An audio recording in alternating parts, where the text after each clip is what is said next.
Hi guys, welcome to The Racing Line. My name's Dark Chocolate, and today we have Hayden Gullis as my co-host. This is the show where we talk about everything from Formula 1 to Formula 1 gaming, and we have an exclusive interview with one of the game designers, Sam Thompson from Codemasters. We're going to talk about the mid-season review in F1 and some insights of what's to come and what has happened so far in the last couple of weeks. And also, we're going to look at the standouts from the pre-season of F1 Esports, who we think is going to absolutely perform in the upcoming season.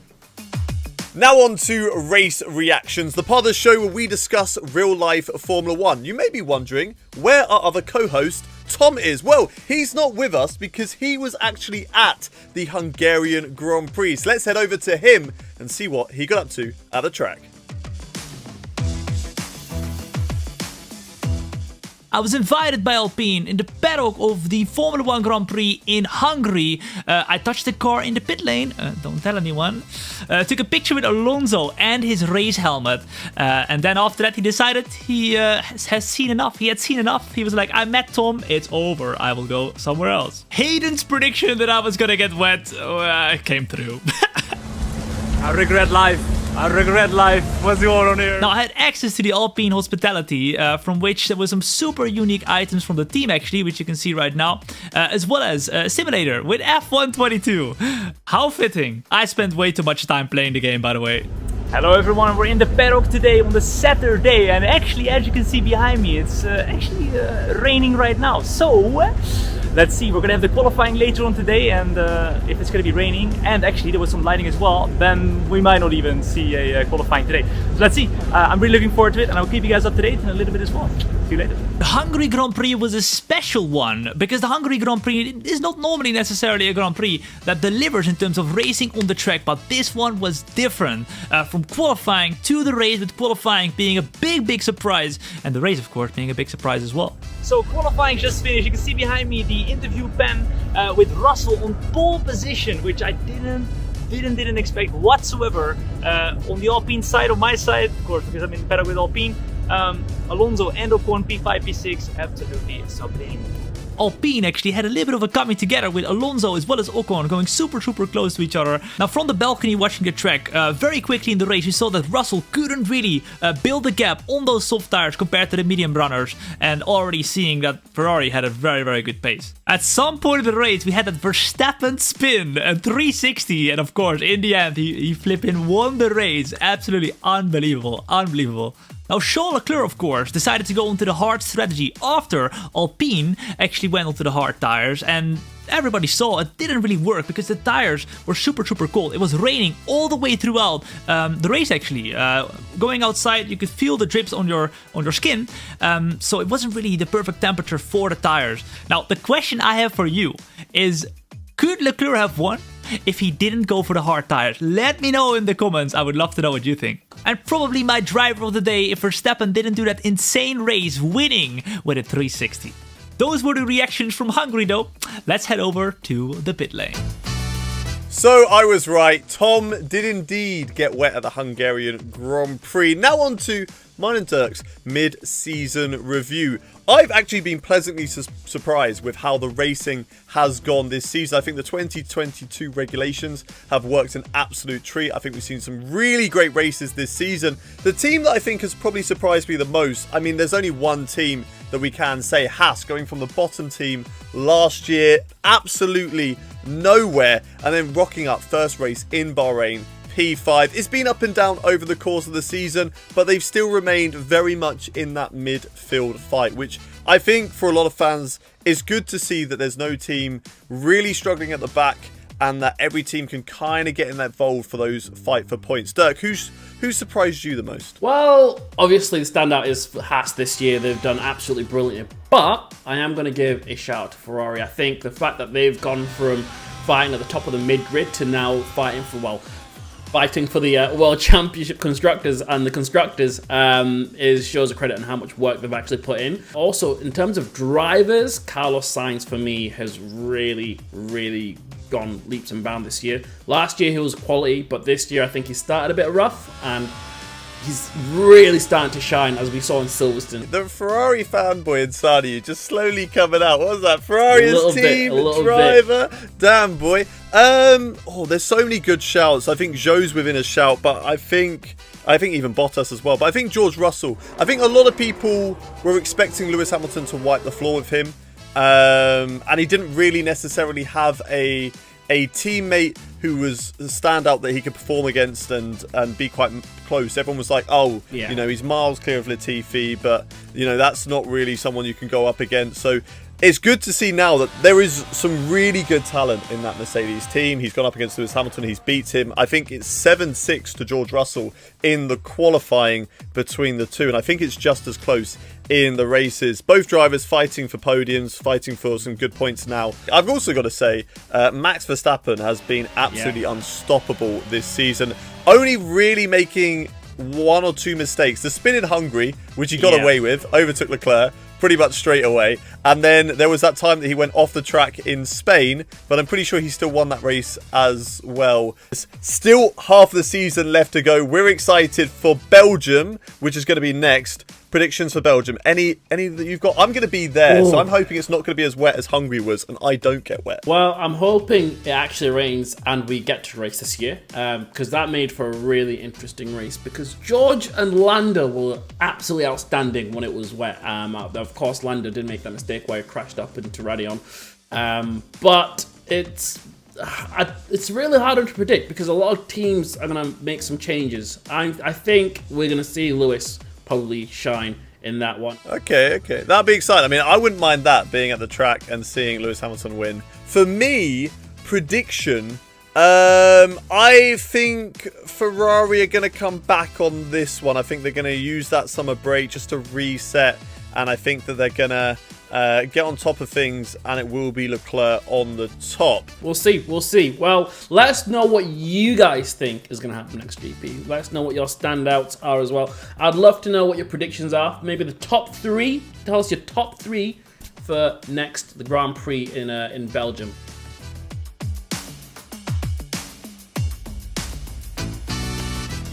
Welcome to the pit lane, guys. As you recall, last time I got really lucky and I got to interview Matt Skingle from Codemasters, who gave us some insight on the patches and what's to come in the game. This time I've got Sam Thompson, one of the game designers who I got to interview.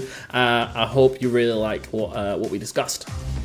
This week we have Sam Thompson joining us from Codemasters. So, Sam, do you want to introduce yourself? Yep, I am Sam Thompson. I'm an experienced game designer on F1 22 and work at Codemasters. Lovely to have you, Sam. And the first question I'll dive into is one that was asked quite a lot about the AI, and I know that this upcoming patch and a patch previously has addressed this. So can you give us a bit more information about the upcoming patch? Yep, so the AI issues were addressed in patch 1.08. So we discovered that in career saves, upgrades that were being applied to AI cars ended up being a bit too powerful. So in almost all instances, AI would end up having a bit too much speed in comparison to the player. So that has now been rectified. So, coming out of slow corners and going down straights, the AI should now be much more comparable. But it'll probably feel like a decrease in difficulty of about 5 on our AI difficulty slider. So people need to probably be prepared to up it a little bit if they've made an adjustment. We had to decrease it by 5 from whatever you used to play at. So I used to be at 90 and now I'm at 85. Fantastic to hear about the new AI patches there and how that's progressing. It's definitely feeling more refined from someone that's been playing it a bit too much recently. The next question, and one that we talked about and you teased last time as well from Matthew, was Crossplay, and I know that it was just released yesterday, which I am very eager to jump on and play with a load of people from my community. I know that everyone has been asking for it for 2 years, and we finally have Crossplay enabled. What can you tell us about where you're at with it at the moment? Yep, so it will have released just yesterday alongside Series 2 of the Podium Pass. So players will now be able to find social play lobbies from any platform, depending on the host that created it. They'll also be able to add friends from other platforms. We have an in-game friends list where this can be done. And then those friends will surface on the friends list when you're inviting, so you can invite people into a 2-player career save from other platforms as well. So yeah, it's been a long time coming, and it's nice to finally have it out there. Definitely. I know that I used to play on Xbox all the time, and when I moved to PC and my friends were still on Xbox, I couldn't play with them. So now the competition's back on, so I'm looking forward to cracking on. We've also had an update on the driver stats. Me and Hayden looked at it quite in depth once we were able to see how they've been affected. Do you want to give us a little bit more insight on the changes on that side? Yep, so as we always do with the F1 games, as of late we introduced a few driver stat updates throughout the life cycle of the game, and patch 1.09 will introduce another one, and this will include all changes up to and including Hungary. We've also had the podium pass, which I know you guys have been working on quite a lot. Can you give us a bit more insight on the updates and inspirations that you've come up with, the new items? Yep, so Series 2 will have also swapped over yesterday on the 24th. So this is the second series for F1 22, and yeah, we've had some inspiration from the Mid-Autumn Festival, which is a traditional celebration in China and other East Asian countries. So we have some items in the Podium Pass that are inspired by this festival. So we have a set that is around the fire dragon dances that are typically performed, which is a very cool set. And then we have another set of items which are inspired by some of the lanterns that you sometimes see. Keep an eye out for that one. For those guys that haven't had a look, make sure you're leveled up, because you need some high levels to get some of the items. So real cool to hear about that one. You guys have teased a bit to the community. We didn't get to touch upon it with Matthew, but I'd love to see and hear what else you've got up your sleeves. So we will have the F2 2022 season coming at some point in the future, so everybody will need to keep their eyes peeled for that. That will live alongside the F2 2021 content that we already have. Yeah, so this will include the new drivers and new team lineup as well. And as well as that, we have already released our first free track, being Portimao. That was available for everybody.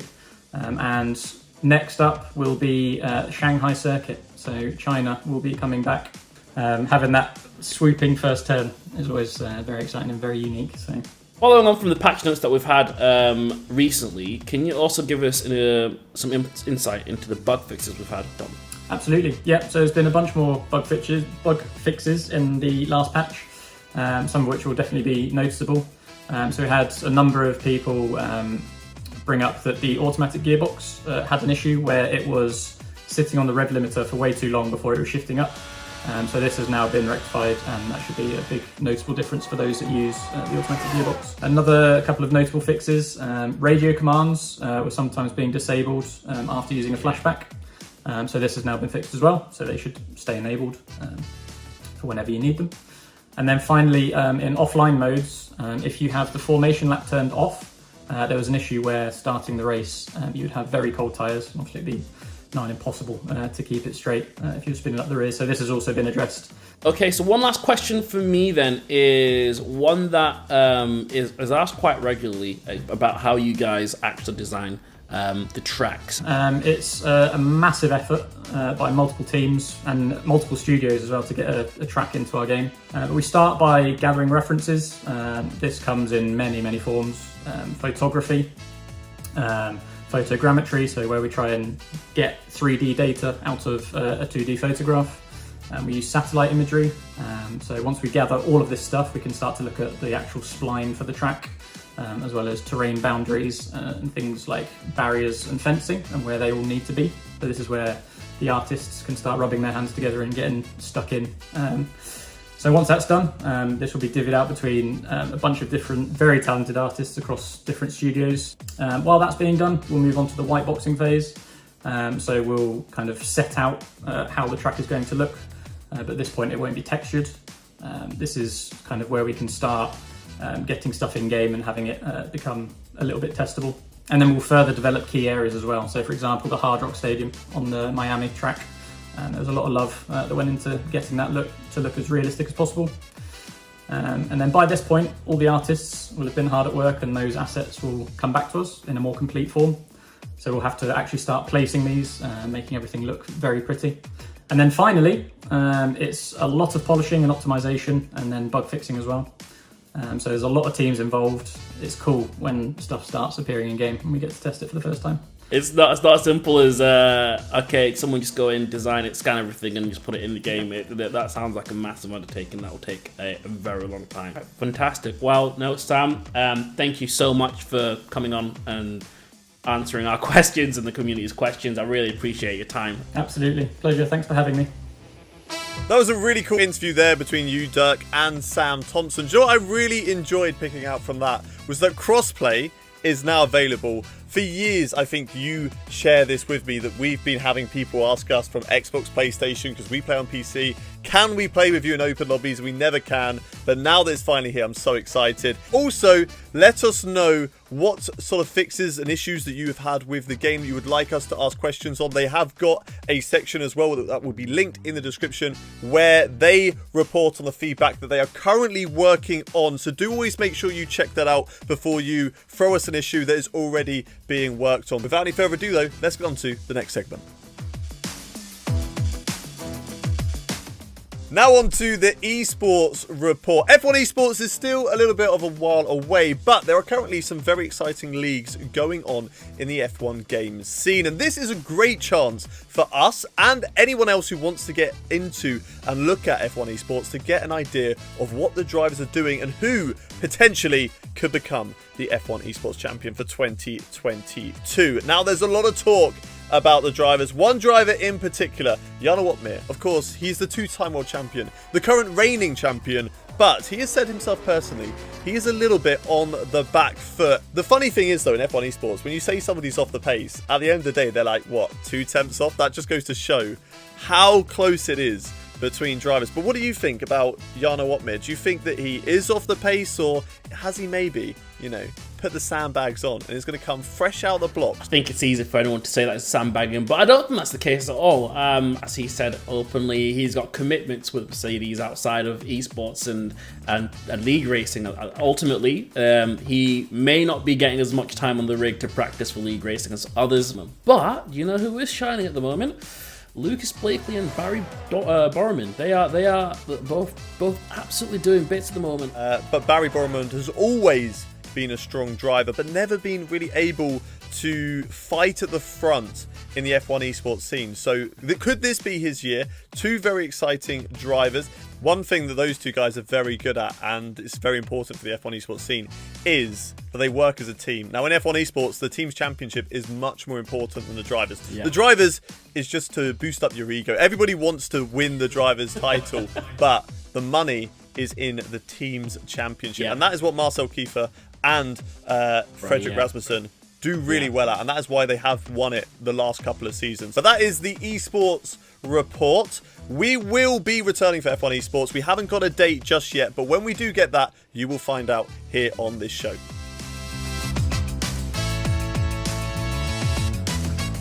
And welcome to Team Radio. So this is the segment where we've actually looked at the questions that you've been asking on YouTube. We've gone to get some answers, and some are even in the patch notes. So we're going to go through those that you asked and see if we can answer them on here if you don't already know the answers. And the first question is from Skylar G. Now, they asked if the automatic gearbox problem that's being created on the controller is going to be fixed.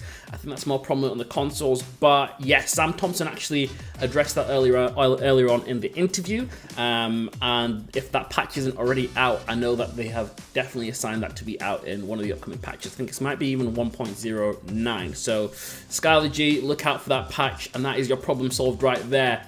We've got one here from Anonym. When are we getting crossplay? Well, Crossplay, as we've already said, is now available. It should be available to you right now, where PC, EA Origin, Xbox, PlayStation, you can all play together right now. So if you want to go do that, get on the game right now. Go and do it. And another one I've got here from Kyle S. AI straight line speed really needs to be fixed. As we have discussed already, this has been implemented in a recent patch which has gone out between the first episode we did and the second one. So if you are still struggling with the AI, you shouldn't be. Jump on the game. It should be completely fine now. And you can get back to some fun racing on the career mode. Now, as always, the comment section is open down below. So use that to your best ability and get in your feedback. We can then throw that over to EA and Codemasters, and we can get some more information on upcoming patches, certain things that are being fixed, or even some things that they have never even heard of before. This helps them to make the game as best as it possibly can be. On to challenge accepted now, and this is the part of the show where you can beat us. Last time out at the Hungarian Grand Prix, I let the side down, okay? My lap time may have been 2 seconds off the pace, but now we're gonna go and do exactly the same thing at Belgium and see if this time I can be a little bit closer to both Dirk and Tom. Before we get into that though, shout out to Blunty R9 for beating not just my time, which was easy by the way, but also Dirk's and Tom. So congratulations to you. Thank you very much for sending in your laps. It was a joy to see. Without any further ado, let's watch the hot laps. Here we go, a hot lap of the Belgian GP in the wet. All right, here we go, boys. The start of a lap of Spa. Let's see what we can do. All right, ladies and gentlemen, welcome to a very wet Belgium Grand Prix lap here. This is my third lap, and I'm going to beat both of them. I'm going to blow them out of the park here. It's a good turn one. And try and get this car rotated. Trail braking helps a lot to get the car rotated. One of the most famous corners everywhere in the entirety of the calendar. And we're gaining time all the way down the Kemmel Straight. Good chance now. Let's think about what I'm having for dinner. And keep it in fourth, but you can use fifth if you really want to. Now, let's go ahead and break in time here. We just about look at the tires a tiny bit. I want to keep it nice and tight through here. Don't want to let too much time go on the table. Just manage the car as best as you can and not let it slide. We do have the fastest first sector at the moment that I've ever done, so that's looking very, very good. The real challenge, though, is you guys. Can you beat us? I mean, I'd love to beat the other two. That's just for pride. Okay, now is where it gets really tricky for me. I should have really been in fifth gear there, but... We brake as late as possible once the curb start or a tiny bit before. Get your time in. Send it to us using the hashtag #TheRacingLine on social media. That part of the section is so tricky to just keep your car stable.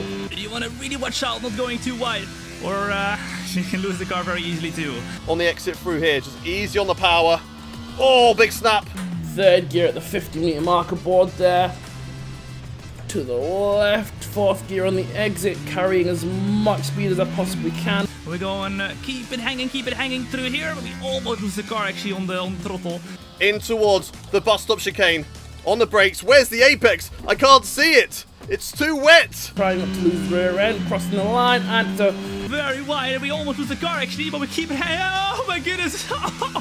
Maybe we have bottled it. We're going to come to the line now, and it's going to be... It's going to be a P... 159.3, nothing amazing. A 158.5. Do you know what? One, obviously, with a 159.0. We'll take that. We'll take that. Those are the hot laps then from the three of us. If you feel like